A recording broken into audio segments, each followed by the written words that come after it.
okay, so the numbers went up, and that's what I expected, right? We all expected that, right? That an 18-year-old is probably going to surprise make different decisions from a 58-year-old. No doubt. Okay. Here's what I want to get to with that. The reason I asked that question, thought it was interesting, is because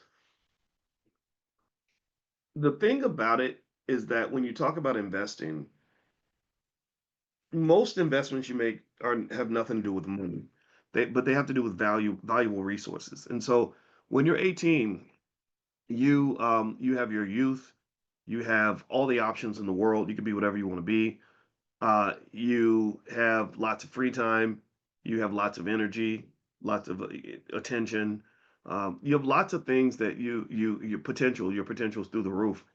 And I think that what we should probably do as investors, as a community of investors, as a community of people that want to break generational curses, as a community of people that want to better ourselves, is I think we should encourage our young people to really sit down and really think carefully about where they are, like have consciousness about, like, look, I want you're 18. I want you to imagine yourself as a 28-year-old. Imagine yourself as a 38-year-old. Imagine yourself as a 48-year-old. Imagine yourself as a 58-year-old looking back on when you were 18. I want you to, because a lot of times when you're young, you're just there, you're just living, you're just sort of you're unconscious. You're making one decision after another. You're not really thinking too deeply about what this is going to look like when you look back on it 20 years from now. But I can tell you one conversation I had with my dad, it wasn't even a conversation, it was a comment. When I was 17, I remember I was trying to figure out what my next move was going to be. I wasn't the guy that I am now. Now I understand a lot of things I didn't understand then. But I was making my next move. And my next move was sort of built on short term gratification, short term security, short term challenges, right? Like, how do I get $100 so that I can get me some shoes? How do I, when I leave the house, how am I going to have a place to live and some of that? Because my daddy didn't play that whole like live with your parents till you're 30 type thing. We didn't do that. Um, and I remember he said, boy, you better get it together because one day you'll wake up at 35 years old and wonder where your life went.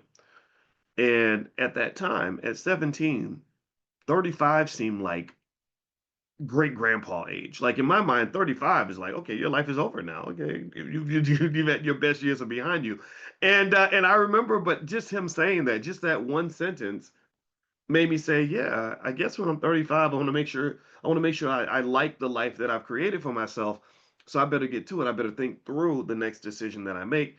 And when I did get to 35 and beyond, I started to pay attention. I never forgot what my father said. It was one sentence. This is the thing. Like, never underestimate the power of just one little conversation. And I never forgot what he said. And I started to notice in my 30s how many people were in their 30s and they did not like the life that they had in their 30s. They were, it was almost like they didn't know. They were like, how did I get here? Who did this? Who created this life that I'm living right now? I didn't expect to be married to this person and have these kids and live in this house and drive this car and have this job. And what's really interesting is that when you go back and you piece it together, you realize that this life was built like a house, like building a house with a series of steps, and in many cases, a series of very short-sighted, unconscious steps that you built this structure that you now have to live in. And if you didn't sort of consciously think through the structure, then it can end up looking much different from what you expected.